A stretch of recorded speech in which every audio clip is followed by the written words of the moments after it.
बच्चों, वर्ल्ड की पॉपुलेशन लगातार एक्सप्लोड हो रही है, बढ़ती जा रही है, लेकिन जमीन तो अपने पास उतनी ही है। तो अब इतने करोड़ों लोगों की आखिरकार भूख हम कैसे कम करें, कैसे उनका पेट भरे? तो एक ही तरीका है कि भाई अगर जमीन उतनी है और खेती उतने पे होनी है, तो अगर हम उनकी जो भी ईल्ड है वही बढ़ा दे। मतलब कि अगर एक प्लांट पर एक किसी भी प्लांट पर 50 फूट उग रहे हैं, 100 उगने लगे तो फायदा होगा। इसी को इम्प्रूव करने के लिए हमें ये चैप्टर पढ़ना है। बच्चे लगातार 20-20 पेज पढ़ते हैं, हमने इसको एक ही पेज में कन्वर्ट कर दिया है और ये लिंक आपको डिस्क्रिप्शन में मिल जाएगा। ठीक है, देखिए शुरुआत में हम क्यों पढ़ रहे हैं इस चैप्टर को? क्यों? क्योंकि लगातार पॉपुलेशन बढ़ती जा रही है, उनकी फूड डिमांड बढ़ती जा रही है। तो हायर यील्ड के लिए और अपने फूड की सिक्योरिटी के लिए, उसे संगवाए रखने के लिए हमें इस चैप्टर को पढ़ना जरूरी है। सबसे पहले हम लोग जानते हैं कि क्रॉप क्या होता है। और क्रॉप भाई जो हम फसल उगा रहे हैं जिससे हमें फूड मिले। अब इसमें भी 3 तरह की होती है, खारिफ, रबी और जायद।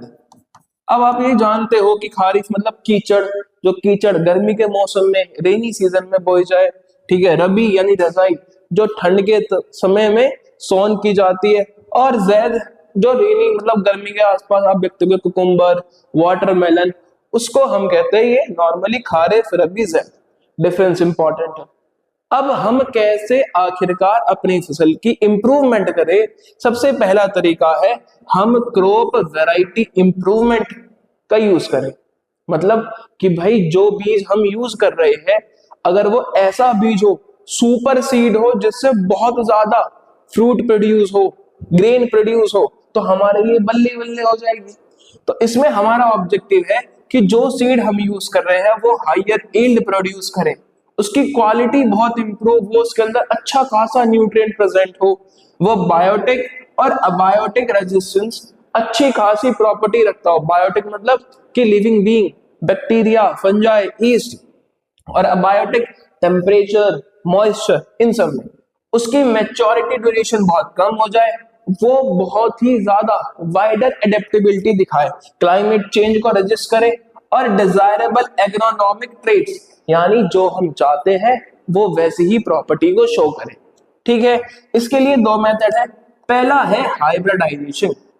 इसमें हम 2 सीड, अलग अलग सीड्स की जो प्रॉपर्टी है, मान लेते कि एक सीड की डिसीज रेजिस्टेंट है और एक बहुत ज्यादा ग्रेन प्रोड्यूस करता है, तो हम ऐसे 2 सीड को क्रॉस कराते हैं। ठीक है, इसके अंदर 3 तरीके हैं। हम क्रॉस जो करा रहे हैं वो इंटर वेराइटल यानी वेराइटी अलग हो सकती है, इंटर स्पेसिफिक उनकी स्पीसीज अलग हो सकती है, इंटर जेनेरिक वो ग्रुप ही अलग हो सकते हैं। ठीक है, फिर आता है आपका जेनेटिकली मॉडिफाइड क्रॉप्स, जीएमओ। ये बहुत इंपॉर्टेंट डेफिनेशन है, जीएमओ, जेनेटिकली मॉडिफाइड क्रॉप्स। ठीक है, इसमें हम क्या करते हैं, अब मान लीजिए कि कोई जीन्स है जो डिसीज रेजिस्टेंट है, तो हम एक सीड के अंदर उसी ही जीन्स को ला देंगे ताकि जो भी फ्रूट होगा वो डिसीज रेजिस्टेंट हो जाएगा। Example BT cotton. समझ में आ गया? अब हमारा सीड बहुत अच्छा हो गया है, फसल बहुत अच्छी होगी उस सीड से। तो प्रोड्यूस कैसे करेंगे? खाली बीज से समान नहीं होना, आपकी फसल होगी उसको बोने से, प्रोड्यूस करने से। तो इसके लिए सेकंड मेथड है आपका क्रॉप प्रोडक्शन मैनेजमेंट। इसमें देखिए, प्लांट को अगर हम देखें, प्लांट हम क्यों खाते हैं, फूड क्यों खा रहे हैं? ताकि हमें न्यूट्रिएंट्स मिले। ठीक है, अब प्लांट्स को भी भाई न्यूट्रिएंट्स की रिक्वायरमेंट है। ऐसे न्यूट्रिएंट्स जो उन्हें ज्यादा अमाउंट में चाहिए उन्हें हम कहते हैं मैक्रो न्यूट्रिएंट्स, और जो कम अमाउंट में चाहिए उन्हें हम कहते हैं माइक्रो न्यूट्रिएंट्स। एग्जांपल मैक्रो में एनपीके, नाइट्रोजन, फोस्फोरस, पोटेशियम और कैल्शियम, मैग्नीशियम, सल्फर, ये इंपॉर्टेंट है। और फर्टिलाइजर्स में आपने एक नाम सुना होगा, एनपीके, नाइट्रोजन, फोस्फोरस और पोटेशियम। माइक्रो न्यूट्रिएंट्स में है iron, molybdenum, boron, zinc, copper, manganese, chlorine. ठीक है, अब देखिए हम जो सॉइल है, सॉइल के अंदर कैसे इन न्यूट्रिएंट्स को इंक्रीज कर सकते हैं? तो पहला तरीका है मैन्योर का। मैन्योर क्या, ऑर्गेनिक मैटर जो हम ऑर्गेनिक तरीके से बना सकते हैं, बायोटिक कंपोनेंट से, प्लांट या एनिमल के। इससे सॉइल का स्ट्रक्चर इंप्रूव होता है, फर्टिलिटी इंप्रूव होती है, उसका टेक्सचर इंप्रूव होता है। अब बनाने के बहुत सारे तरीके हैं। आप फार्म में बना सकते हो, जो आपकी सब्जियां होती है उनका जो भी वेस्ट है उससे बना सकते हो। कंपोस्ट नॉर्मली जो घर पे बना लिया जाता है कि बहुत सारी पेड़ की पत्तियां ली और उसके ऊपर धीरे धीरे हमने सॉइल इकट्ठी कर लेयर बाय लेयर कंपोस्ट बना लिया। जब कंपोस्ट अर्थवर्म की मदद से बनाया जाता है, अर्थवर्म की मदद से, तब उस कंपोस्ट को हम कहते हैं वर्मी कंपोस्ट और ग्रीन मैन्योर। ये सारे तरीके हैं, क्योंकि मैन्योर हमने नॉर्मली ऑर्गेनिक तरीके से बनाया है तो सॉइल के लिए ये बहुत अच्छा है और ये कोई भी पॉल्यूशन नहीं करता। हालांकि इसके अंदर जो न्यूट्रिएंट्स आते हैं वो कम होते हैं। तो तरीका क्या है? तरीका है कि भाई ये मैनमेड है तो हम ये केमिकली न्यूट्रिएंट्स को जमीन के अंदर मिला देंगे। कैसे? फर्टिलाइजर्स की हेल्प से। तो फर्टिलाइजर्स एक इनऑर्गेनिक केमिकल सब्सटेंस है जो आपकी सॉइल को बहुत जल्दी, रैपिडली और अच्छी खासी अमाउंट में न्यूट्रिएंट्स प्रोवाइड कराता है। हालांकि इसका ओवर यूज सॉइल की टेक्सचर को खराब करता है प्लस पॉल्यूशन करता है। ठीक है, अब आपने सीड डाल दिया, मैन्योर डाल दिया, पानी के बिना फसल होगी कैसे? तो उसके लिए इरिगेशन। देखिए, पानी पहुंचाने के बहुत सारे तरीके हैं। नॉर्मली इंडिया में रेन का सहारा लिया जाता है, लेकिन हर जगह रेन नहीं होती, तो उसके लिए traditional method, wells, dug, canals, river lift system, tank, dams, इनका इस्तेमाल किया जाता है। आजकल के मॉडर्न तरीके क्या है? स्प्रिंकलर सिस्टम, कि भाई अगर आपकी जो लैंड है अनइवन है तो बहुत दूर तक पानी पहुंचाने के लिए स्प्रिंकलर काम आता है। ड्रिप सिस्टम, कि भाई directly drop by drop plant के रूट के ऊपर ही पानी रिलीज किया जाए। ठीक है, और रेन वाटर हार्वेस्टिंग इंपॉर्टेंट है। अब एक आता है क्रॉपिंग पैटर्न। देखिए, जमीन उतनी है, जमीन के अंदर न्यूट्रिएंट्स उतने हैं, और अगर मैं कोई सीड बो रहा हूं तो जिस, मान लेते ग्रेन को कार्बोहाइड्रेट वाले न्यूट्रिएंट्स चाहिए तो बाकी के न्यूट्रिएंट्स बचे रहेंगे। जमीन उतनी लेकिन फसल कम हो गई, तो ऐसे में अगर मैं कुछ सीड ऐसे ले लूं जो दूसरे न्यूट्रिएंट से उगते हैं तो उससे क्या होगा? जमीन उतनी, फसल ज्यादा। तो इसमें हम करते हैं क्रॉपिंग पैटर्न का यूज। पहला आता है मिक्स क्रॉपिंग। इसमें क्या है? मान लीजिए एक है व्हीट, दूसरा ले लेते हैं ग्राम। मैंने दो सीड लिए, दोनों को अच्छे खासे कट्टे में किसी में मिलाया और हाथ में ऐसे ही जमीन के ऊपर इर्रेगुलर तरीके से मिला दिया, तो कहीं पर गेहूं है, कहीं पर ग्राम उग गया। इसको हम कहते हैं मिक्स क्रॉपिंग। ठीक है, यानी दो क्रॉप का एक साथ होना इर्रेगुलर तरीके से। ठीक है, अब अगर मैं इसी तरीके को पहली रो में तो मैंने व्हीट बो दिया और दूसरे के अंदर मैं बो देता हूं ग्रेन, पहले में व्हीट दूसरे में ग्रेन, तो जब मैं सिस्टमैटिक वे में इसको बोता हूं तो ये होता है इंटरक्रॉपिंग। समझ में आ रहा है? आखिरी है क्रॉप रोटेशन। क्रॉप रोटेशन कैसे? कि भाई पहले साल मैं कार्बोहाइड्रेट वाली फसल बो देता हूं, अगली साल में प्रोटीन वाली, उससे अगली में ऑयल सीड वाली, और फोर्थ ईयर में मैं फाइबर वाली बो दूंगा। इससे क्या होगा? इससे होगी मेरी चारों साल की फसल के अंदर न्यूट्रिएंट अच्छी खासी अमाउंट में रहेंगे। समझ में आ गया है क्रॉप प्रोडक्शन मैनेजमेंट? अब आपकी फसल हो गई, फसल होने के बाद काटना भी तो है, काट कर उन्हें बचाना भी तो है। उसके लिए हम थर्ड मेथड पढ़ेंगे जो कि है क्रॉप प्रोटेक्शन मैनेजमेंट। ठीक है, ये बहुत जरूरी है। ठीक है, हर साल इंडिया में बहुत ही ज्यादा, इतना अन्न खराब होता है जितना आप इमेजिन भी नहीं कर सकते। ठीक है, सबसे पहला आपकी फसल को नुकसान पहुंचाते कौन है? वीड्स।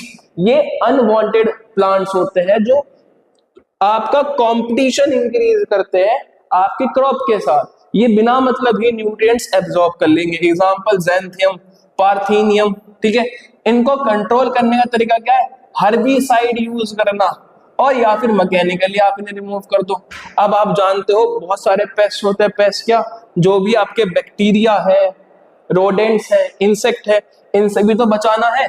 तो ऐसे इंसेक्ट से बचाने के लिए आप पेस्टिसाइड यूज कर सकते हो या फिर बायोलॉजिकल कंट्रोल यूज कर सकते हो। फिर आती है डिसीज। भाई डिसीज भी, प्लांट को डिसीज भी होती है, केवल एनिमल को नहीं, प्लांट को भी डिसीज हो जाती है बैक्टीरिया से, फंजाई से, वायरस से। तो इनके लिए हम फंजीसाइड या फिर कोई भी रेजिस्टेंट वैरायटी वाले सीड यूज करते हैं। ठीक है, अब हमने ये काट लिया, फसल अपने पास इकट्ठी कर ली, अब स्टोर करते हुए खराब हो जाए तब, तो भाई स्टोरेज ऑफ ग्रेन भी बहुत इंपॉर्टेंट है। अब यहाँ पर स्टोरेज ऑफ ग्रेन्स को दो तरीके से नुकसान पहुंचाया जा सकता है। पहला फैक्टर है बायोटिक फैक्टर। बायोटिक फैक्टर मतलब इंसेक्ट से, रोडेंट से, फंजाई से, माइट से, ये आपकी फसल के ऊपर जो भी गेहूं रखा होगा, सामान रखा होगा, उसके ऊपर अटैक करेंगे और उसको खराब कर देंगे। दूसरा है अबायोटिक फैक्टर, यानी टेम्परेचर से और मॉइस्चर से खराब हो सकती है। आप जानते हो जब भी गेहूं को स्टोर किया जाता है, पहले उन्हें अच्छे से सफाई करी जाती है, क्लीनिंग, फिर ड्राई करे जाते हैं, ड्राइंग, और फिर एक फ्यूमिगेंट्स के साथ, एक केमिकल के साथ जो बैक्टीरिया, फंजाई की ग्रोथ को रोकता है, इनहिबिट करता है, उसका हम यूटिलाइज करते हैं। तरीका आपको पता लग गया है, ड्राइंग, क्लीनिंग, फ्यूमिगेशन और सेल्फ स्टोरेज स्ट्रक्चर्स। ठीक है, अब हमने फसल पढ़ ली, अब फसल में केवल प्लांट्स थोड़ी है, अब हम पढ़ते हैं एनिमल के बारे में। एनिमल को पालते हैं जब हम अपने मतलब के लिए, अपने फायदे के लिए, तो सबसे पहला आता है आपके एनिमल हस्बेंड्री में कैटल फार्मिंग, कैटल्स को पालना अपने फायदे के लिए। दो तरीके हैं, देखिए, या तो आप ऐसे एनिमल को पालिए जो मिल्क प्रोड्यूस करता है, यानी मिल्क एनिमल, एग्जांपल जर्सी गाय, रेड सिंधी गाय। ठीक है, अगर आप बैल पाल रहे हो तो बैल का काम है आपको लेबर में यूटिलाइज करना, खेत को जोतने के लिए, मैनेजमेंट करने के लिए। अगर हमें इन दोनों करना है तो शेल्टर तैयार करना होगा, एक इनकी बैलेंस फीड तैयार करनी होगी, और डिसीज कंट्रोल के लिए हमें देखना होगा जो भी इनका शेल्टर है वो क्लीन रहे, ड्राई रहे, ठीक है, और थोड़ा सा टिल्टेड रहे, ताकि जो भी आपके कैटल है जब भी वो अपना एक्सक्रीट करे तो वो एक नाली में से होते हुए निकल जाए। ठीक है, इसके बाद आता है पोल्ट्री फार्मिंग, मुर्गी फार्म आपने अक्सर देखे होंगे। देखिए, दो तरह से आप इनको पालते हो, या तो आप उनके मीट के लिए पाल रहे हो या अंडे के लिए। अगर आप अंडे के लिए पाल रहे हो तो उन्हें हम कहते हैं लेयर, अगर आप मीट प्रोडक्शन के लिए कर रहे हो तो ब्रॉयलर्स। ठीक है, अब इसके लिए मैनेजमेंट क्या करना पड़ता है कि भाई एक अच्छी सी कैपेसिटी हो, हाउसिंग कैपेबिलिटी हो, टेम्परेचर का ध्यान रखे, क्या खाने वाले हैं और डिसीज प्रिवेंट करें हम। ठीक है, अब देखिए, अब हम खाने को कैसे ध्यान रख सकते हैं। खाने के लिए देखिए, अगर कोई मीट के लिए है ना, तो मीट के लिए वो अच्छा खासा बड़ा होना चाहिए, उसके अंदर न्यूट्रिएंट्स ज्यादा होना चाहिए, तो जो हम उसे खाना खिलाएंगे उसके अंदर प्रोटीन ज्यादा होना चाहिए, न्यूट्रिएंट्स ज्यादा होना चाहिए, हाई जो फाइबर्स होते हैं वो बहुत अच्छे होने चाहिए। वहीं पर अगर एग प्रोडक्शन करना है तो उसका साइज छोटा होना चाहिए। ठीक है, उसके अंदर कार्बोहाइड्रेट ज्यादा होना चाहिए। इस तरह से हम इनकी फीड का ध्यान रखते हैं। आखिरी में जो आपका एनिमल वाला है उसमें फिश प्रोडक्शन भी आता है। फिश प्रोडक्शन कैसे कि भाई फिश को पालना या फिर पकड़ना। तो दो तरीके हैं, या तो आप फिश पकड़ लीजिए, कैप्चर फिशिंग, जो आप नेचुरल सोर्सेज से कर सकते हो, रिवर से कर सकते हो। आप देखते होंगे मूवी जहां पर एक वो कांटा से होता है और मछली पकड़ते हैं, वो कैप्चर फिशिंग है। या फिर आप उन्हें पैदा करने के लिए पाल सकते हो, वो है कल्चर फिशिंग। अब कल्चर फिशिंग के अंदर आता है एक्वाकल्चर, जब हम किसी भी फ्रेश वाटर के अंदर, इनलैंड फ्रेश वाटर के अंदर मछलियां पालते हैं, तो वो आता है कल्चर फिशरी के अंदर, और इस प्रोसेस को हम कहते हैं एक्वाकल्चर। जब ये एक्वाकल्चर सी के अंदर हो, ओशियन के अंदर हो, तब हम इसे कहते हैं मैराइन कल्चर। इसका एग्जांपल आप देखते होंगे प्रॉन्स, मरीन फिश में आती है ट्यूना। ठीक है, और एक बहुत ही इंपॉर्टेंट आता है कंपोजिट फिश कल्चर। ये क्या होता है, आपने देखा है कि जो राइस होता है उसको वाटर की रिक्वायरमेंट बहुत ज्यादा होती है प्लस न्यूट्रिएंट्स की। अब वाटर की रिक्वायरमेंट है, तो अगर मैं एक्वाकल्चर और उस राइस की फील्ड को एक साथ जोड़ दूं, मतलब ये कि भाई ये फसल है, इसके अंदर पानी है, मछली है, और मैंने यहीं पर राइस की फसल बो दी, इसको कहते हैं कंपोजिट फिश कल्चर। अब इसमें फायदा क्या हुआ, इसमें फायदा हुआ मैंने अपने रिसोर्स का मैक्सिमम यूटिलाइजेशन किया है, मुझे फिश का भी फायदा हुआ है और मेरे को ग्रेन्स का भी फायदा हुआ है। आखिरी में आता है आपके बर्ड की साइड, बी कीपिंग, एपीकल्चर। देखिए, एपीकल्चर में हम आखिरकार हनी बी को क्यों पाल रहे हैं। हनी बी को हम पालते हैं वैक्स के लिए और हनी के लिए। हनी के अंदर मेडिसिनल प्रॉपर्टी बहुत होती है, वो कफ सिरप को बचाता है, कफ बहुत अच्छी तरह से प्रिवेंट करता है। ठीक है, वैक्स का हम नॉर्मली घर में कैंडल में भी यूटिलाइज करते हैं। ठीक है। इसका बेनिफिट क्या, ये पॉलिनेशन इनकम बहुत बढ़िया देता है। पॉलिनेशन इनकम मतलब भाई फ्लावर्स के बीच फर्टिलाइजेशन होता कैसे, पॉलिनेशन की वजह से। करवाएगा कौन, हनी बीज। इनकम कैसे, हनी को बेकोगे तो फायदा तो होगा ना, ठीक है। तो इनकम और पॉलिनेशन। एक बहुत बेसिक एग्जांपल आता है, कुछ एग्जांपल कि एपिस मेलिफेरा, ठीक है। इंडिया में कौन सी है, एपिस सेरेना इंडिका। मेलिफेरा जो है आपकी, ये एक इटालियन भी है, और जो कमर्शियल प्रोडक्शन होता है हनी का वो इसी से होता है। कारण क्या है, कारण ये कि ये एक तो बहुत जेंटल है, काटती कम है, स्टिंगलेस, ठीक है। प्लस जो ये हनी कलेक्ट करती है बहुत ज्यादा करती है। अब आप समझ में गए होंगे कि 20 पेज का चैप्टर हमने ये एक चैप्टर में कन्वर्ट कर दिया है, ठीक है। ये माइंड मैप आपको डिस्क्रिप्शन में मिल जाएगा। Like share and subscribe, keep watching it, thank you.